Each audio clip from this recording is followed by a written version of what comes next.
AI is like the word on everyone's lips these days. Yeah, it's everywhere you look. But put them together, AI and podcast. OMG, AI. Catchy, right? Definitely attention grabbing. Yeah, and it tells you something about how people see AI, you know? Definitely a sense of buckle up. A little bit of awe, a little bit of, oh my God, what's next? Exactly. Makes you wonder if we're ready for a podcast like OMG AI. Maybe, maybe not.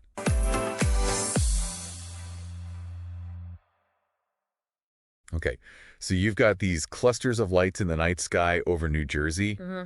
Officials are totally baffled. Yeah. And at the same time, like right now, you've got AI-powered drone boats firing back at Russian attackers in Ukraine. Yeah. It's like we're living in a sci-fi movie. It really does feel like we're on the edge of some kind of like real-life thriller. Right. What I think is so interesting is that both of these stories, they seem totally unrelated at first, but they both show how quickly drones are changing the world. That's exactly what we're going to deep dive into today. Yeah. So we've got a stack of sources here. Okay. News articles from USA Today and Reuters. Right. Each one's got a slightly different angle on this drone revolution. Yeah.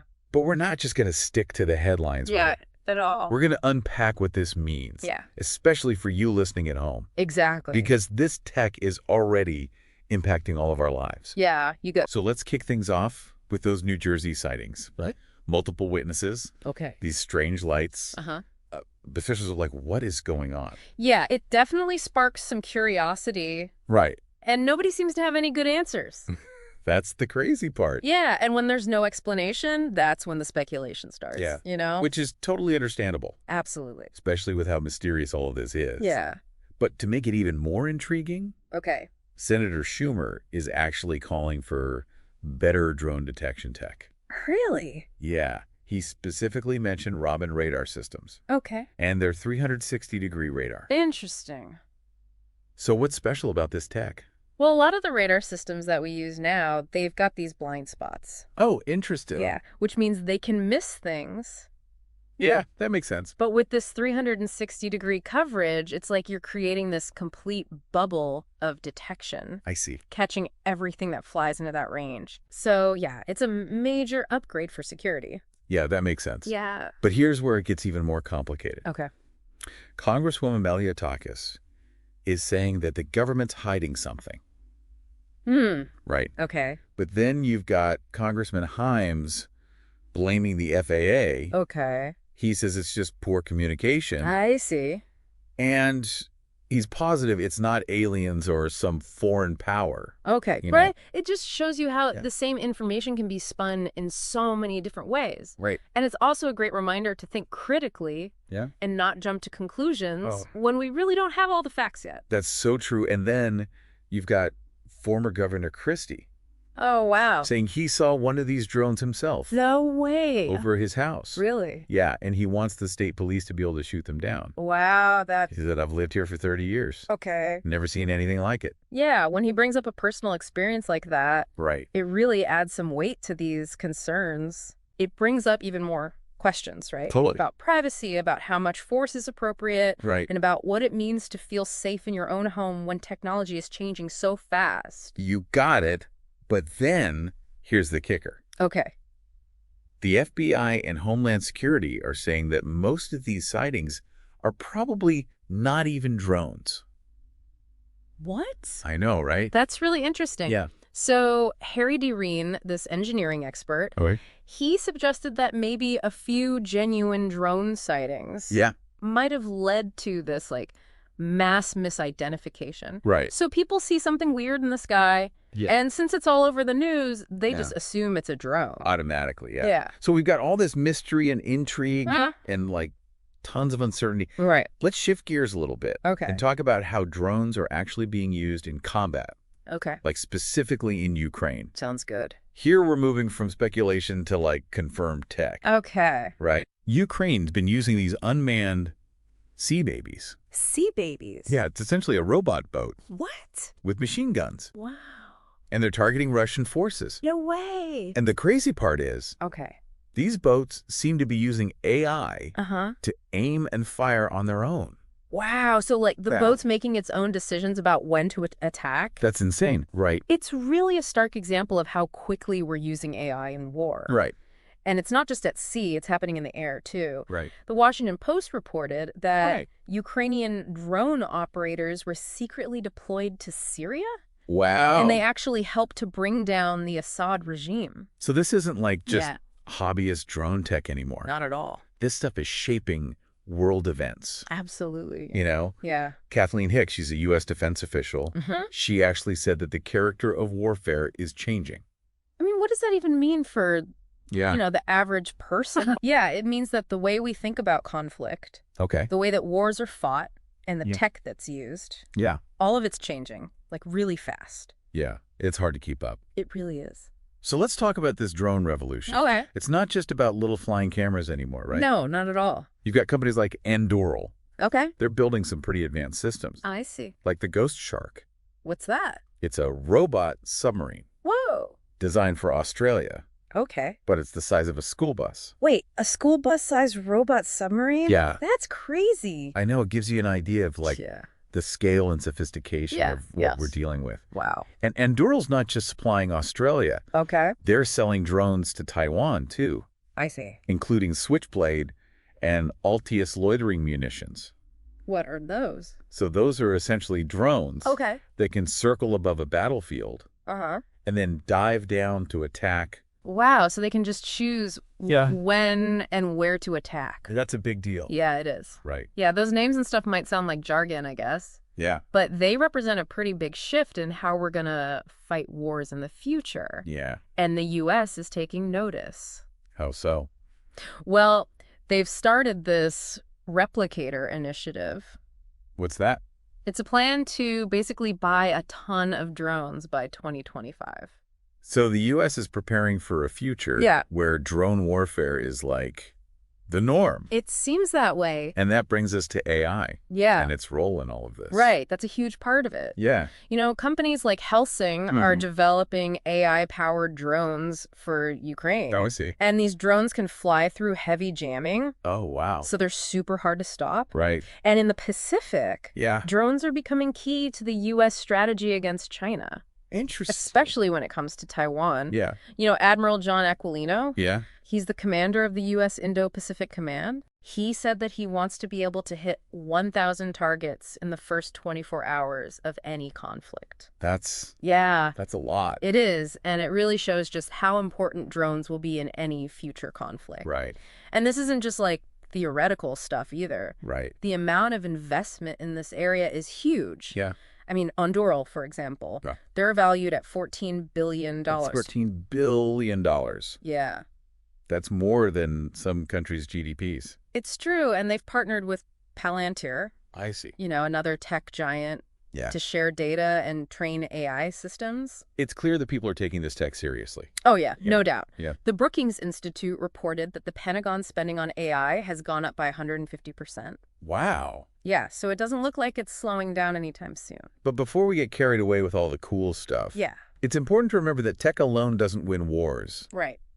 You know, Ukraine's still fighting really hard against Russia. They are. Even with all this technology. Yeah, that's such a good point. Yeah. Tech can change the game, but it doesn't guarantee a win. Right. There's so much more to it. Totally. You know, strategy, tactics, the human element. Right. And there's another layer to this, too. What's that? Both sides are using drones with parts from China. Oh, really? Yeah. Mass-produced Chinese components. Interesting. So it raises some, you know, geopolitical questions. Yeah. So even though we're seeing this huge change in warfare, it's not a simple equation. Exactly, Kathleen Hicks. She said that technology is seldom determinative. I like that. Yeah. It reminds us to look at the big picture. For sure. Yeah.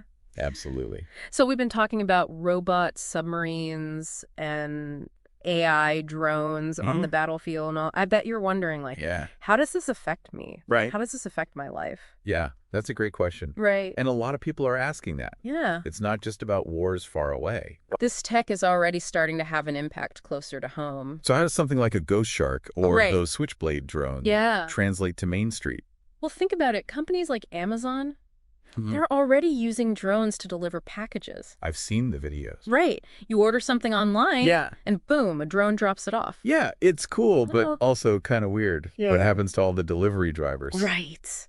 And isn't it kind of creepy to think about drones flying all over? Right. Those are good points. With cameras and all. Yeah. Watching everything. You're bringing up some valid concerns. Right. Yeah, and we need to be talking about them. Yeah. As drones become more and more common, we got to consider the impact on jobs. Right. And yeah, privacy is a huge issue. Totally. Do we really want drones with cameras recording our every move? It feels like we're opening a Pandora's box. Yeah. We need some rules before it gets out of control. Absolutely. Right. You hit the nail on the head.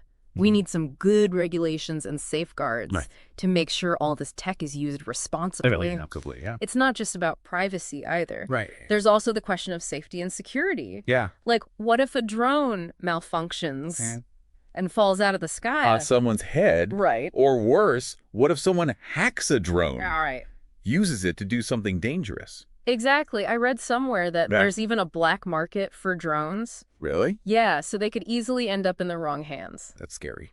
It is. It adds a whole other layer of complexity that we can't just ignore. Right. We need strong security to prevent drones being used for crime or terrorism or even spying. It seems like with every cool thing about drones, there's like a dark side. Yeah, that's a good way to put it. Right. Technology is a tool. Yeah. It can be used for good or bad. It can build you up. Right. Or break you down. It all depends how we use it. Right. And what safeguards we have in place. So what does all this mean for the average person? Should we be excited? Right. Or afraid? That's a really tough question. Right. And it's something we all need to be thinking about. Yeah. The most important thing is to stay informed. Yeah. Talk about these things and make sure that the people who are developing this tech and using it are being transparent. And accountable. I totally agree. The more we know about the potential benefits and the risks, the better decisions we can make. Right. About how drones fit into our lives. Absolutely. So we talked about the potential impact of drones on our everyday lives. But let's not forget the economic side of things. Right. There's a ton of money going into this. A lot, Anduril's $14 billion valuation is just one example. Are we talking about a new tech boom here? It's definitely possible. Right. Building and using drones creates jobs, creates new industries. As the tech gets more advanced, we'll see more innovation and economic growth. But what about the downside? Right. Are companies going to go out of business? Yeah. Jobs being lost? I mean, disruption is inevitable. Right. Just think about how the internet changed things. Yeah. How we communicate. Right. How we get information. Yeah. Drones have the potential to change how we transport things. Right. How we do surveillance. Even how we fight wars. It feels like we're at the start of something big. Like a new era, the drone era. Yeah. Where these machines become part of our lives. Right. For good or for bad. It's a really insightful way to put it. Right. This new era will make us face some really tricky questions. Right. Ethical questions, societal questions, economic questions. So we've covered a lot of ground today. From those weird drone sightings in New Jersey to the impact of this tech on our everyday lives. It's a lot to process. It is a lot to think about. And that's the nature of these complex issues, you know? There's no easy answers. That's what makes these deep dives so interesting, though. Right. We're exploring new territory. Asking the tough questions. It's challenging. It is. But it's also fascinating. Absolutely. I think it's so important to keep having these conversations. For sure. To question what we think we know. And be open to different perspectives. Okay, before we wrap up part 2, I want to leave you with something to think about. All right. We've talked about the big picture impact of drones. Yeah. But how do you think drones are going to impact you? Right. Your life, your community, your future? That's a great question. And as we've discussed, there's no easy answers. Right. But by being part of the conversation, staying informed and demanding transparency and accountability, we can help shape the future of this tech in a way that's good for everyone.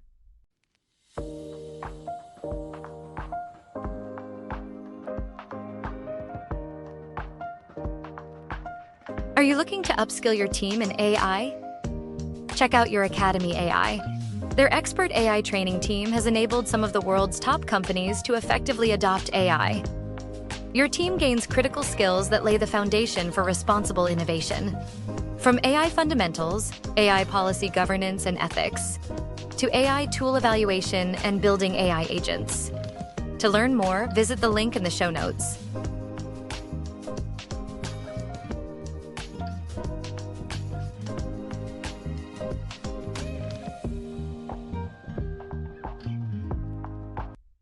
Welcome back to the Deep Dive.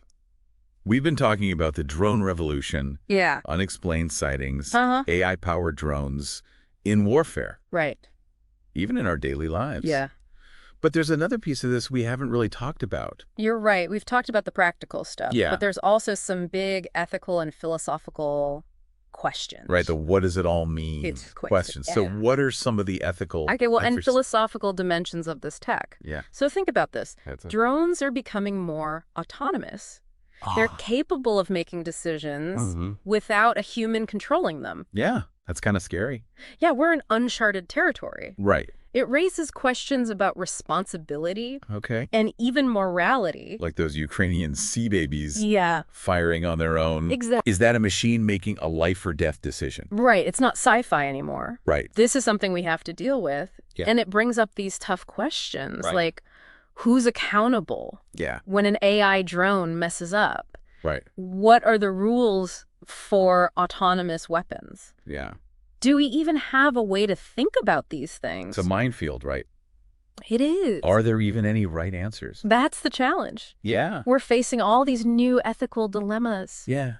There's no easy solution. Right. It needs careful thought, open discussion, maybe even rethinking our own values. We need to be having these conversations now before the tech gets too far ahead. Absolutely. Right. And it's not just warfare either. Yeah. Think about surveillance. Okay. Drones with facial recognition, mass surveillance. Right. Our privacy would be eroded like we've never seen before. It's a slippery slope. It really is. Right. And it's not just governments we need to worry about. Right. Private companies, too. They're investing heavily in drones. So what happens when our data, our movements, our lives are being tracked by corporations? It makes you think about control. Right. About autonomy. Yeah. About what it means to be free. Yeah. When tech can watch us all the time. It's like we're at a fork in the road. Yeah. One path leads to drones making our lives better, safer, more convenient. The other path leads to no privacy, limited freedom, constant monitoring. Right. Our choices today will determine which path we go down. And it's not just about the tech. Yeah. It's about ethics, philosophy, what kind of world we want to live in. Exactly. This deep dive has really been a journey. It has. Started with weird lights in the sky. Ended up talking about what it means to be human. Yeah. In a world of intelligent machines. It's been a really interesting conversation. Hopefully it's given our listeners some things to think about. Me too. Yeah. I think we've just scratched the surface here. We have. But hopefully it's enough to get people curious. Right. And keep exploring this stuff. Exactly. Knowledge is power. Yeah. The more we understand about what's happening, the better we can navigate the future. So that's our deep dive into the drone revolution. Yeah. It's constantly changing. It is. So stay curious. Stay informed. Yeah. Keep asking those tough questions. Right. What does the future hold for drones? Yeah. And what does that future hold for us? Thanks for joining us on the Deep Dive.